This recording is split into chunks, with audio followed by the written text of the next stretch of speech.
Okay, so in today's video, we're going to be breaking down what a press defense really wants to do in game, the strategies behind it, and of course, the biggest secrets behind it. So let's get down, let's check this out. If you really want to be able to shut down teams, make sure to go check out the Unbeatable Basketball Zone Defense book down in the description below.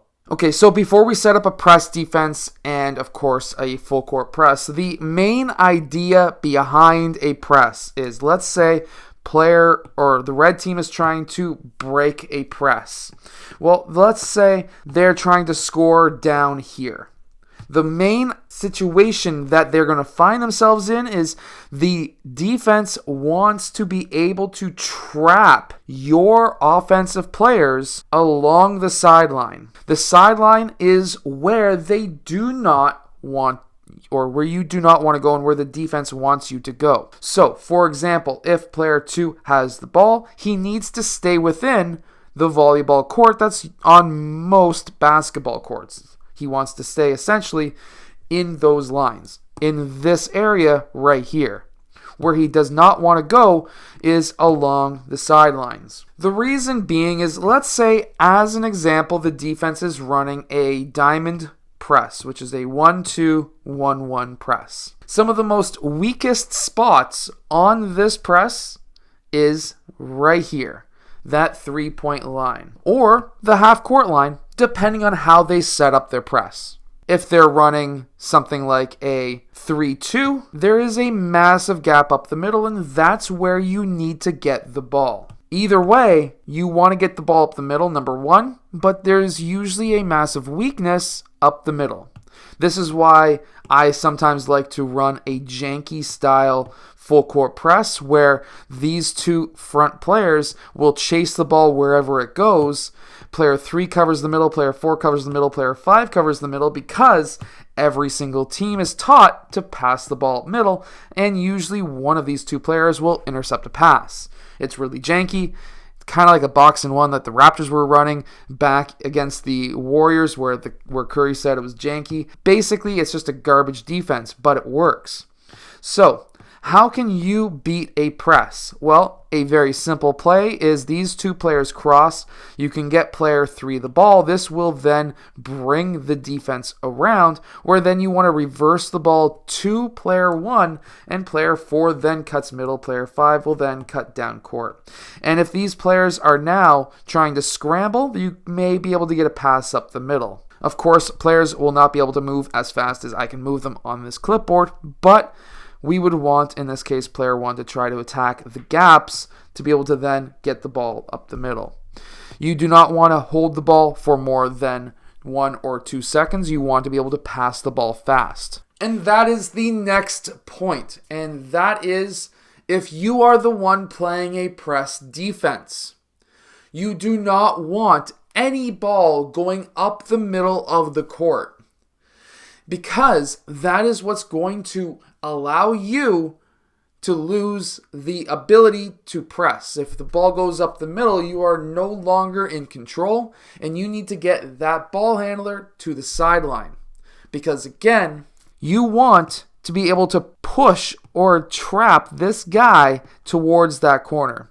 Now, the number one option for every team is to try to trap in these locations here. The reason being is, if the ball gets to that location, and let's say, just as an example, these two players are trapping player 3. That means that he can no longer go back over half, or else it's an over and back call. And if they're trapping perfectly, being wide, arms out, wide feet, taking up a lot of space, then player 3 can't go forward, he can't go left, he obviously can't go out of bounds. He's trapped. There is nothing at that point that he is able to do. And that is what you need to do in a trap. However, secondary options exist trapping before half. Now, while this may not be the perfect or most perfect situation, because player 3 can still dribble out of that trap, what you're doing here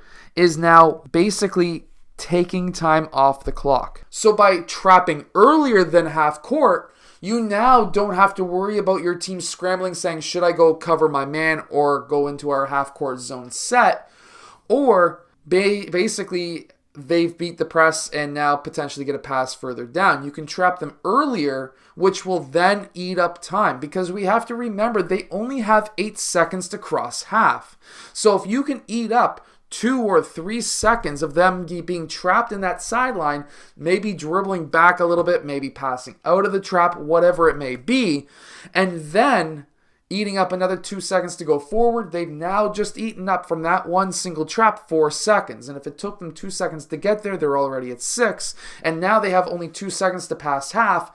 And at that point, it's usually too late. There's usually a player in front of one of the players who is dribbling up court. And if that's the case, then now you've eaten up 8 seconds, it's a turnover, and you get the ball back. Now, while that's a dead ball turnover, you don't get fast break points, you still at least get that ball back. And that is another main secret, which is, even though you're pressing and trapping and you're trying to get that ball so that you can go back down and get an easy layup, you can still get a lot of possessions off of a full court press if you just force an 8-second turnover. And that is something that a lot of coaches should really start looking at potentially doing. So with my teams, I don't care if they trap at half court or if they trap way up front, way at the beginning.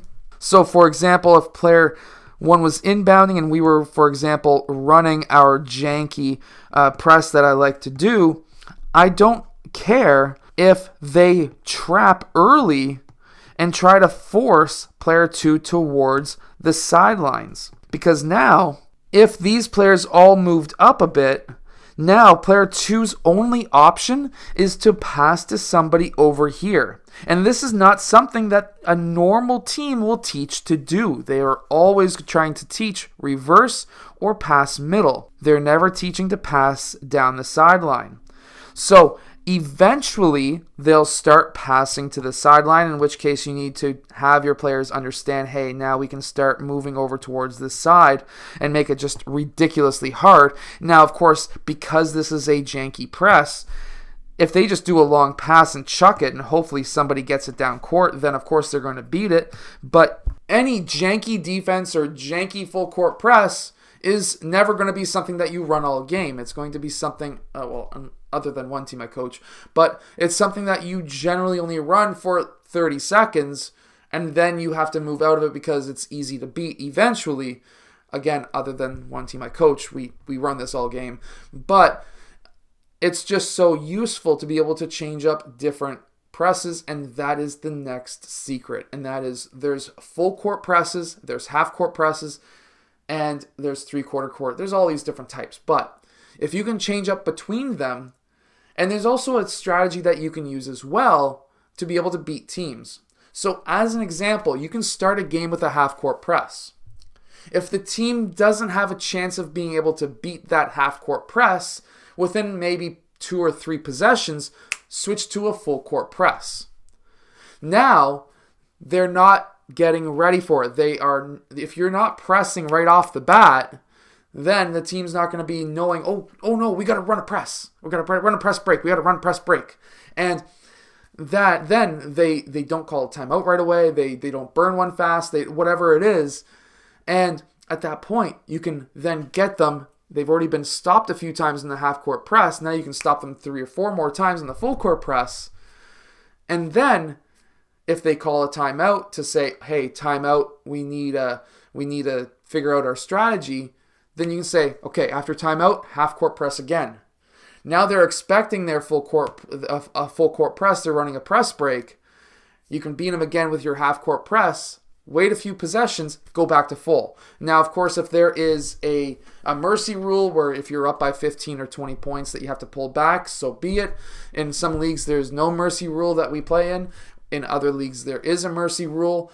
And it just comes down to how much you want to destroy a team.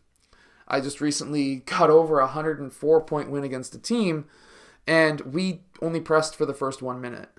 So at that point, That's the other secret is if you're gonna press, just don't do it when you're up by 50 or 60. I've had games where other teams have been up by 50 or 60 against me and they continue to play full court presses against me, and that's just not teaching anybody anything. It's not teaching my players anything. It's not teaching your players anything. So keep that in mind too. Anyways, I hope that you've enjoyed today's video. Hit that like button, subscribe, and I'll see you guys again next time. Hit that and go check out my Unbeatable Basketball Defense book. It destroys every team.